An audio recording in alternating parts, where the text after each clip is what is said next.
सा हुआ होता है उसके नीचे सॉइल की एक लेयर होती है, वो सॉइल फ्रोजन होती है।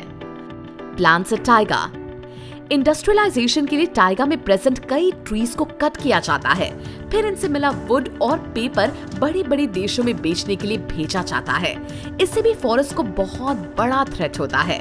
साथ ही क्लाइमेट चेंजेस और वार्मिंग कंडीशंस की वजह से ये फॉरेस्ट एंडेंजर्ड जोन में आने के चांसेस बताए जाते हैं।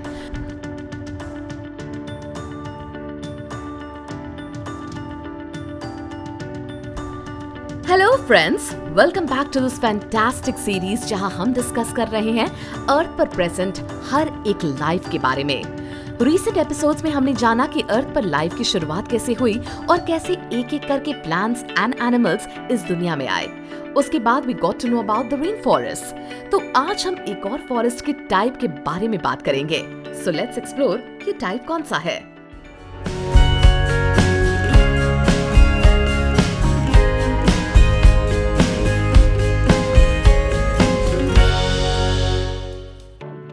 Tyga forest. ऐसे टाइप के फॉरेस्ट जो एक्सट्रीम कोल्ड रीजन्स में सिचुएटेड होते हैं उन्हें टाइगा फॉरेस्ट कहा जाता है। So the Tyga is the forest of the cold सब आर्टिक रीजन।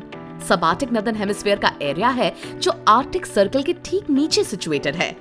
आर्टिक सर्कल ऐसा पार्ट है जो अर्थ के नॉर्दर्न मोस्ट पार्ट में सिचुएटेड है। आर्टिक सर्कल के ऊपर टुंड्रा रीजन बसा हुआ है जहां 12 महीने लो टेम्परेचर रहता है। इसी टुंड्रा रीजन के नॉर्थ में टाइगा फॉरेस्ट लोकेटेड है। Alaska, Canada, Scandinavia and Siberia, इन जगहों पर टाइगा फॉरेस्ट लोकेटेड है। In Russia, the world's largest taiga stretches about 5,800 kilometers. ये पैसिफिक ओशन से लेकर उराल माउंटेन्स तक स्ट्रेच होते हैं। पिछले आइस एज के दौरान ये टाइगा पूरी तरह ग्लेशियर से कवर्ड था। टाइगा फॉरेस्ट जिस जमीन पर बसा हुआ होता है उसके नीचे सॉइल की एक लेयर होती है, वो सॉइल फ्रोजन होती है। Plants Tyga. टाइगा फॉरेस्ट बहुत थिक होते हैं, इसीलिए वहाँ कनिफरस ट्रीज कॉमनली पाई जाती हैं। स्प्रूस, पाइन एंड फिर ये कनिफरस ट्रीज के कुछ एग्जांपल्स हैं। कनिफरस ट्रीज के पत्ते सुई के आकार में होते हैं और उनकी सीड्स उगने के लिए प्रोटेक्टिव वुडी कोन्स होते हैं। कनिफरस ट्रीज को एवरग्रीन कहा जाता है क्योंकि इनके पत्ते किसी भी सीजन में झड़ते नहीं हैं।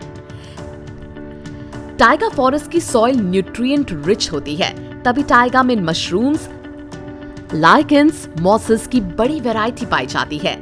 These organisms can grow directly on the ground और have very shallow roots. वो किसी भी वेदर में बहुत कम वाटर और सनलाइट के साथ भी अच्छी तरह से सरवाइव कर सकते हैं। प्लांट्स के साथ साथ एनिमल्स का प्रेजेंस भी टाइगा में पाया जाता है। यहाँ बहुत से बर्ड्स भी माइग्रेट करके आते हैं, लेकिन ह्यूमन एक्टिविटीज की वजह से यहाँ के एनिमल्स को थ्रेट पैदा हुआ दिखाई देता है। यहाँ रहने वाले फॉक्सेस और बेयर्स की अक्सर शिकार की जाती है। इनकी वार्म और टफ स्किन विंटर वेयर्स बनाने के काम आती है, इसीलिए इनकी पोचिंग की जाती है। इंडस्ट्रियलाइजेशन के लिए टाइगा में प्रेजेंट कई ट्रीज को कट किया जाता है, फिर इनसे मिला वुड और पेपर बड़े बड़े देशों में बेचने के लिए भेजा जाता है। इससे भी फॉरेस्ट को बहुत बड़ा थ्रेट होता है। साथ ही क्लाइमेट चेंजेस और वार्मिंग कंडीशंस की वजह से ये फॉरेस्ट एंडेंजर्ड जोन में आने के चांसेस बताए जाते हैं। बहुत से एक्टिविस्ट और गवर्नमेंट बॉडीज इनकी कंजर्वेशन के लिए प्रिकॉशनरी मेजर्स ले रही हैं। जैसे टुंड्रा रीजन के नॉर्थ में टाइगा फॉरेस्ट लोकेटेड है, वैसे ही टुंड्रा रीजन के साउथ में टेम्परेट फॉरेस्ट लोकेटेड है। टेम्परेट फॉरेस्ट का ऐसा प्रकार है जहां एक्सट्रीम कोल्ड या एक्सट्रीम हॉट कंडीशंस नहीं होती। The forest are full of trees with wide thin leaves. Summer season के वक्त ये लीव्स सनलाइट को एब्सॉर्ब करती हैं, लेकिन जब विंटर में दिन छोटा होने लगता है तब यहाँ पतझड़ शुरू हो जाती है। ये पत्ते पीले पड़ने लगते हैं और ड्राई होकर झड़ जाते हैं। जिन ट्रीज के लीव्स ऑटम में गिरने लगते हैं उन्हें डेसिड्यूअस ट्रीज कहा जाता है। Oaks, elms, ash and beeches are a few of the deciduous trees that can grow in temperate forests. Temperate forest में कब कौन सा मौसम चल रहा है ये पता करना आसान होता है।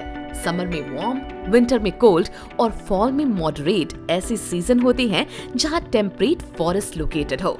यहाँ ट्रॉपिकल फॉरेस्ट जितनी बारिश नहीं होती। Certain trees in a temperate forest can grow up to 100 feet tall मतलब किसी 7 फ्लोर्स वाली बिल्डिंग जितनी हाइट होती है इनकी।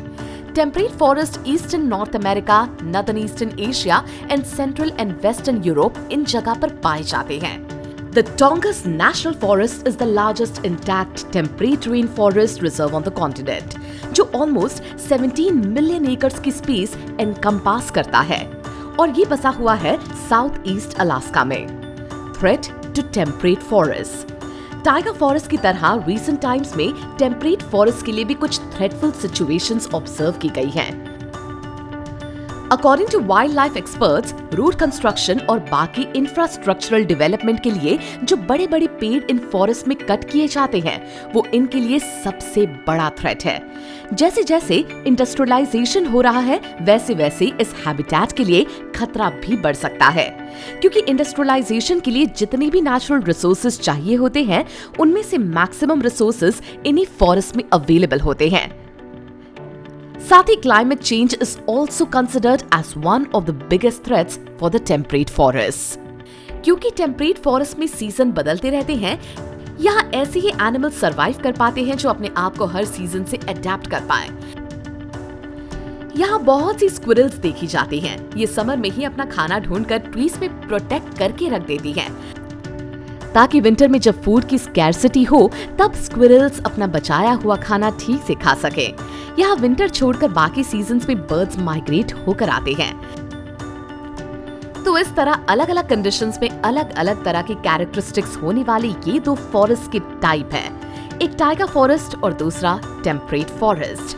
So friends, I hope you all found knowing about these type of forests interesting. ऐसे ही और इंटरेस्टिंग वीडियोस देखने के लिए सब्सक्राइब कीजिए हमारे माइंड वॉर्स यूट्यूब चैनल को। See you in the next episode. Hey guys, want to be the first to know of the videos on the Mind Wars YouTube channel? Hit subscribe and click the bell icon. And remember, knowledge increases when you share it. So like, share and tell your friends about the video.